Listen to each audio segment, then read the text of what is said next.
Alright, you're about to watch the Stanton Friedman video I shot on November 13th, 1998. One of the viewers was questioning the authenticity. Here's the VHS tape from back then. See, Stanton Friedman interview, and then the date, and then there was a UFO special after that, blah, blah, blah. This was a compilation tape I sent to my friend 20 years ago. And at the time, I lived in Michigan, and that's where I met Stanton Friedman. So I'm going to pause it. You will see, this is the actual tape, and it's going into the VCR, so you know it's not digitally enhanced, to show you that nothing's altered. It's the original tape. Here we go. The only thing I'm going to do is zoom in on the screen so y'all can actually see without the borders. So give me a minute. Here we go.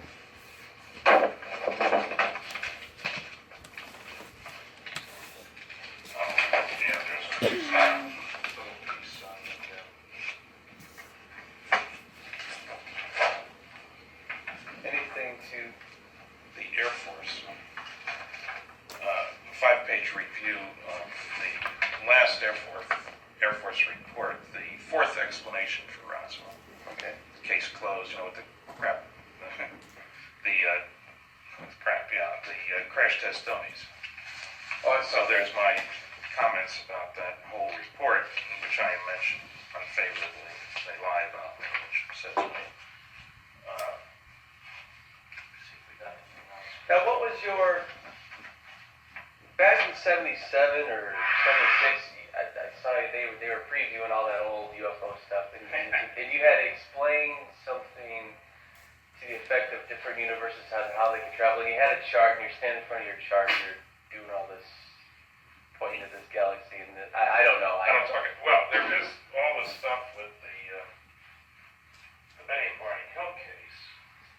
Right, I heard about that. That tells us where those particular aliens originated. Her work was quite remarkable for an amateur. I mean, she read the book about Betty and Barney Hill, Interrupted Journey by John Fuller. And she had studied biology. She was a teacher at the time, Marjorie Fish. And she had studied biology, so it was very dubious about other beings looking anything like us. They got to be different. It's a general view. Of course, that leaves out the fact we might be descended from them or have a common origin or anything like that.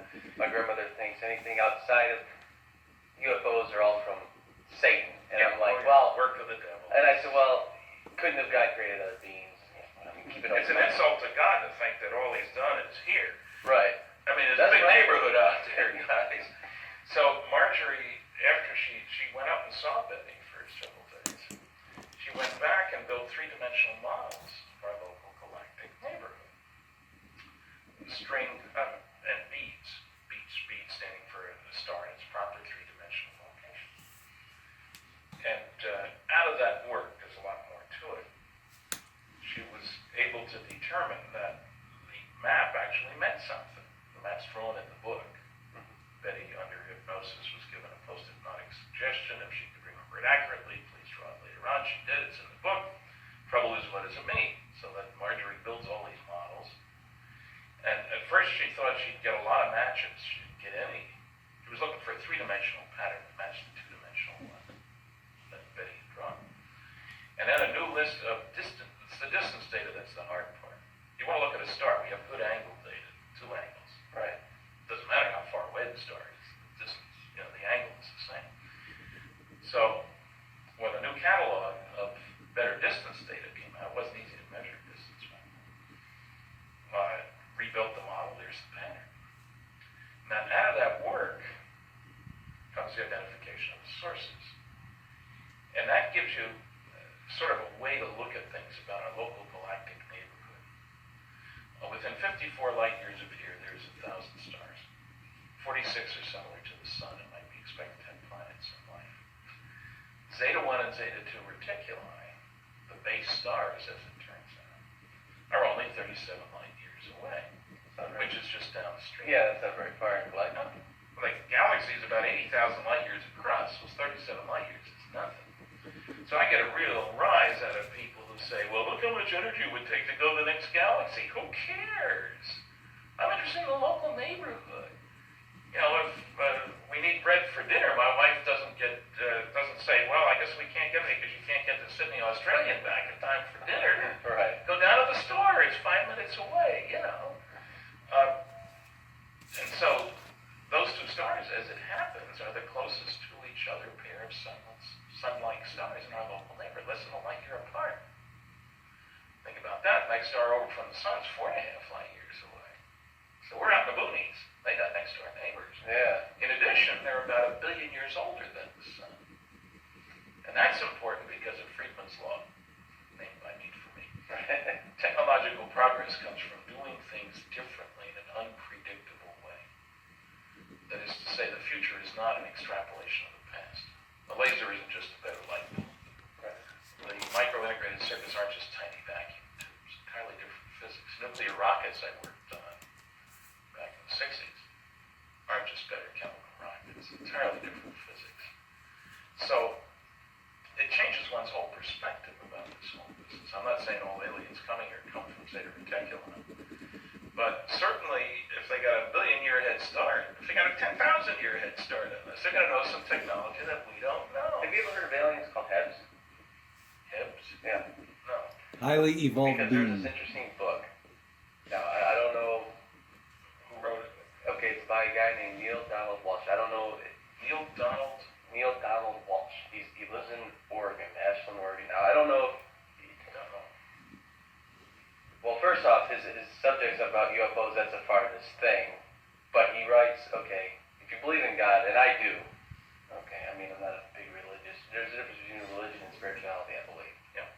So he's, to make a long story short, he's upset with his life. It was like 6 years ago. So he starts writing down. He has a conversation with God. If you believe God gave men the words to write the Bible, then why could God can give this guy words to write this book? Sure. Which is, you know, open mind about it. So in the third book that just came out, I think, the 2nd of this month, Conversations with God, book 3, I'm flipping through it, and he talks about aliens called Hebs, and he goes through the whole. He compares the Heb alien race, what we call alien, between the human race and how they can live in harmony and how they can advance, why they're so advanced as opposed to why we are. He says our society is based on a secret code, everything's secret, well not based, but you know, Yale and the skull and stuff. It gets really intricate. I don't know. Conspiracies all over the place. Right, and he's, I don't know. Doesn't he talk about the Bilderbergers and the New World Order and the Yeah. Council on Foreign Relations and all these guys? Yeah, he talks about that in book 2 and how we need a collective consciousness. It almost sounds communistic at some point. Well, But I push for an earthling orientation. I say what we need for a decent future for the planet is to owe our primary allegiance to the planet instead of individual countries. Nationalism is the only game in town. It's the curse of mankind. Right. Look around us as we speak.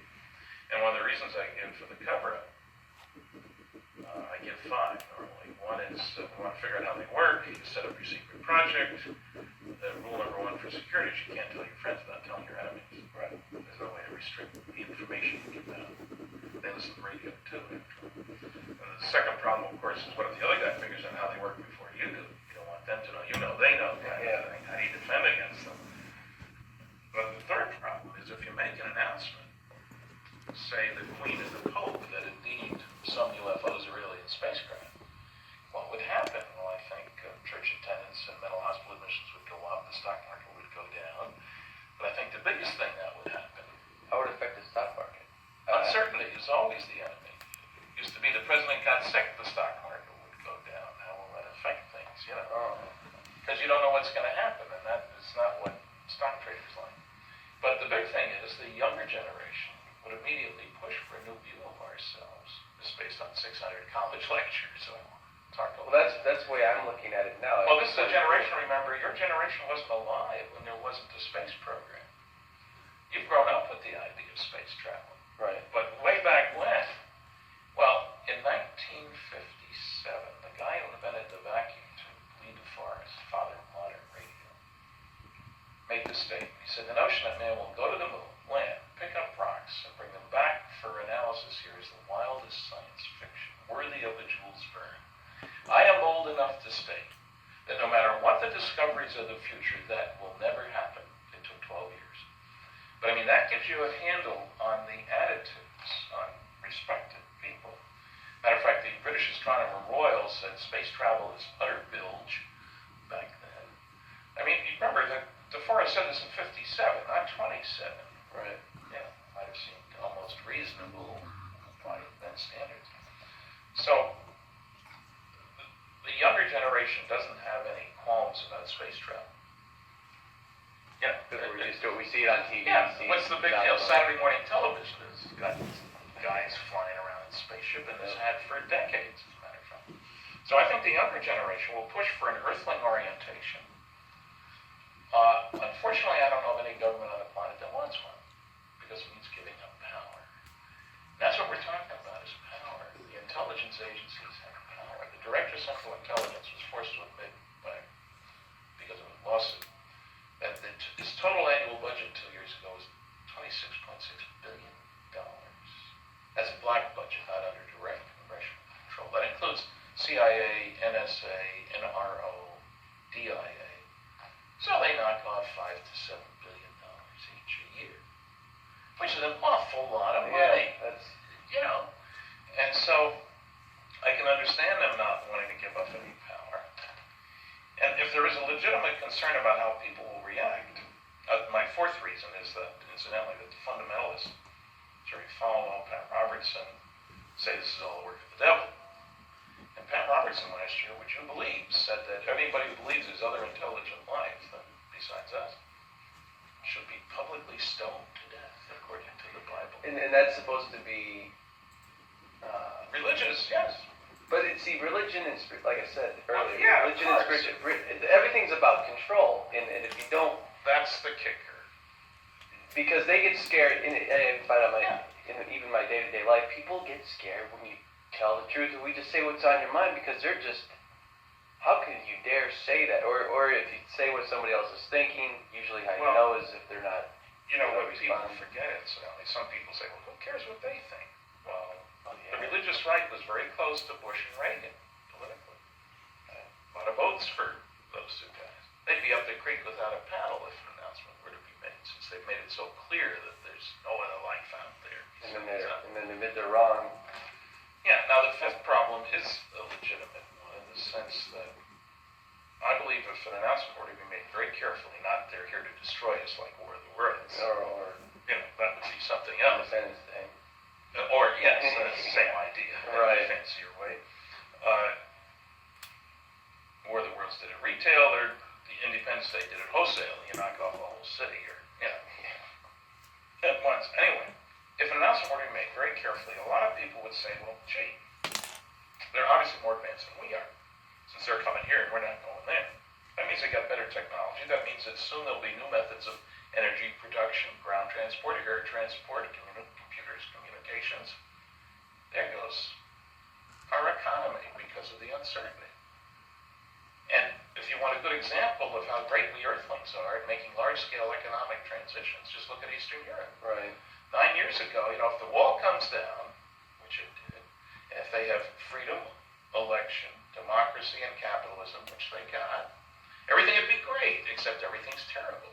We're not very good at making that transition. So I can understand that, but my approach is that I've got a grandson. He's 11 years old. His generation's certainly going to be out in space. We have to recognize that we're not the big shots in the neighborhood. No. And furthermore, we need to behave differently. From an alien viewpoint, this is a primitive society whose major activity is tribal warfare.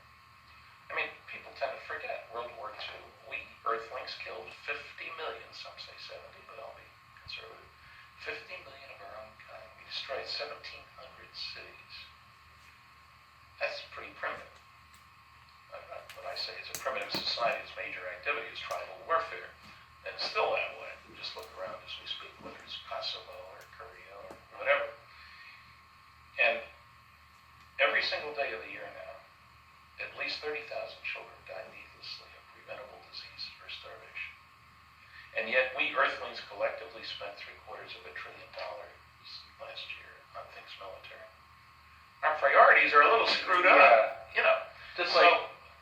what I'm saying is that I'm not a one-word future of mankind, with satellites all over, with instant communications, with email that you can talk to anybody in the world. Now, I mean, you're not waiting for the post office. Right. And with weapons that can reach all over the world, and hopefully solutions to problems that can reach all over the world, we have to start recognizing that from an outsider viewpoint, we are all Earthlings, like it or not. Well, how come people don't just generally realize that? I mean, we're all Earthlings. Well, there was an awful lot of propaganda. Because you have, the Chinese. We're into labeling things. I think we need to get out of that, don't you? Of course. Well, during the war, the Japanese were terrible, and the Germans, the Nazis and the Japs, were cruel, vicious people who tortured their enemies and did all kinds of terrible things, and we're supposed to hate them. And that's why we put Japanese in I'll call them concentration camps. They weren't really. They were protected, kept away from society, but their goods were all taken. I know a guy who was in the trucking business, a Japanese man, successful trucking business. He was interned. All his trucks were taken from him. Everything was taken. Even though he was an American. He was born here. So it wasn't like he was an alien in that sense of the word. So we were taught to hate. It's part of every. Look at the Tutsi and the Hutu in Africa. Tribal warfare is all over the place, which is kind of sad. So one of the reasons for my lecturing all over the place is not only to tell people about flying saucers, which I do, and to prove there's a government cover-up with the blacked out documents and all this I stuff. figured that was just a kind of like an added side interest to you. Well, That I am interested in the technology, but I'm interested. There's an old Jewish notion: if you can do something that helps and don't, that's a sin.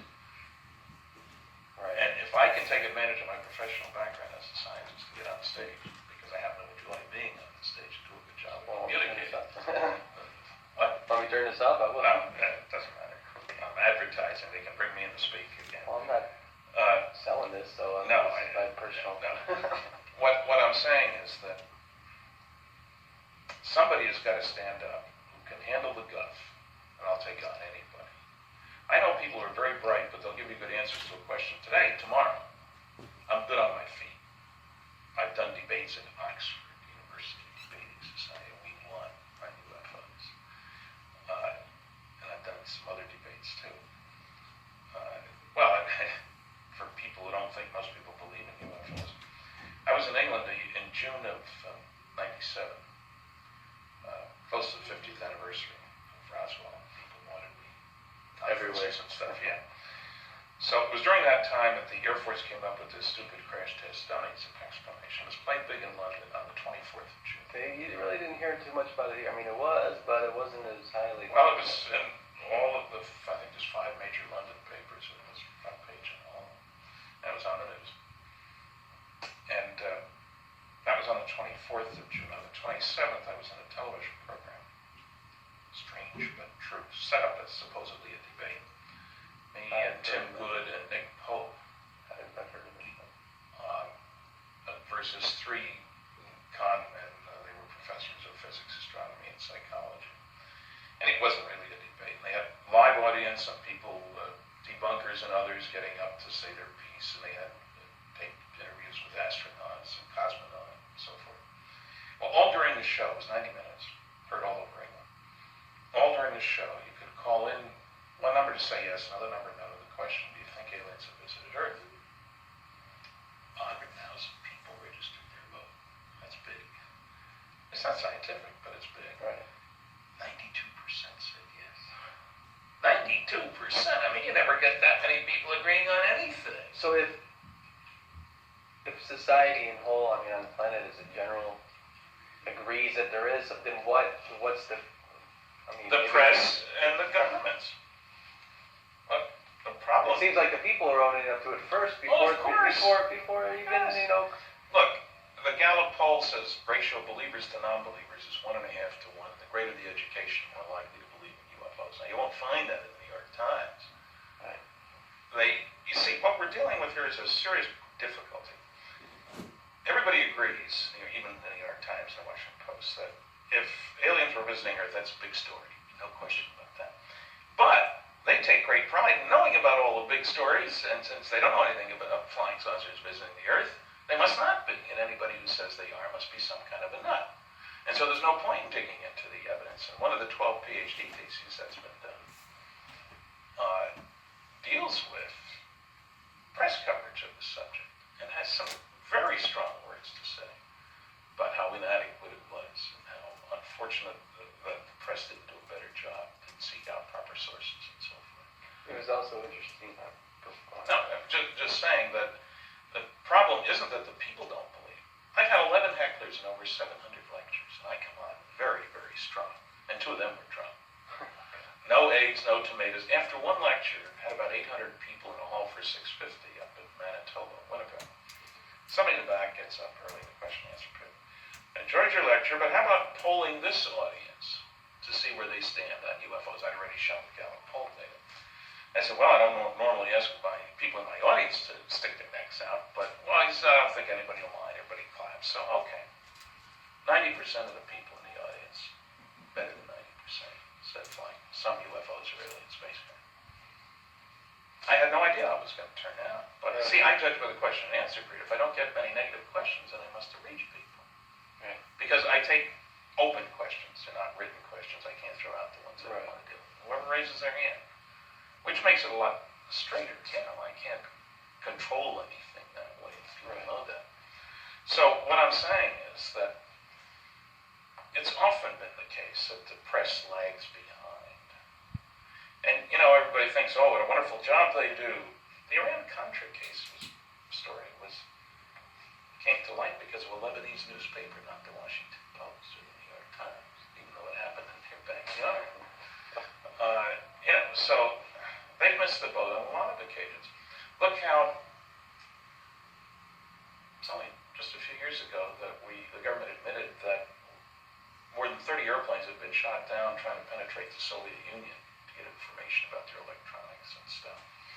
The families of those crews, that's over 100 guys, weren't told that's what happened. Unfortunate accident. At sea, bodies not recovered. But meanwhile, they probably did recover bodies. Well, I don't know if they did or not, but at least they knew what happened to them. And they were in the wrong place, doing something.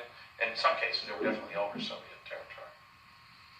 And why didn't we make a fuss about it? Because we knew we were violating. Why didn't the Russians make a fuss about it? Because they didn't want to admit that anybody could do that. I mean, people forget about the U-2. Gary Powers shot down, we've been flying over the Soviet Union for several years by that time, violating the law. The Russians knew we were, but were they going to go public with it? Then they'd have to admit that they were powerless. So you have to understand international dynamics here. Anyway, the response to my lectures is great from professional groups. Not just the other night, I spoke at the management club of the Chrysler Corporation. Had the best crowd they'd had in years, and all the questions were friendly. They wanted information. They weren't, how could you say such a stupid thing, kind of thing. So I'm very pleased about that, because I think I have my finger on the pulse of the country. I've spoken in all 50 states, 9 of 10 provinces, 12 other countries. I get around, small towns, big towns. Small towns. Well, I figured I do speak to different kinds of audiences. I just spoke at Adrian College, a small town. I've spoken in Batesville, Arkansas, Central South Carolina. Young Harris, Georgia. There's colleges in those places, small colleges in small towns. That's very different from speaking in Houston. I spoke in Lockheed Management, or McDonnell Douglas in St. Louis, and company headquarters to their management club. Lockheed, down at the Space Center, management club meets there. So I've been at places like that, but that's a different audience from small town America. Central South Carolina. But small town America, I think, is where What I'm saying is, no matter where I go, I get well received, and I'm not an apologist ufologist. I'm not a closet ufologist. Alan Hynek used to spend the first quarter of his lecture apologizing for talking about flying saucers. I never have. I always come on foursquare right up front where I stand. And I'll put that on tape, then you can roll it away.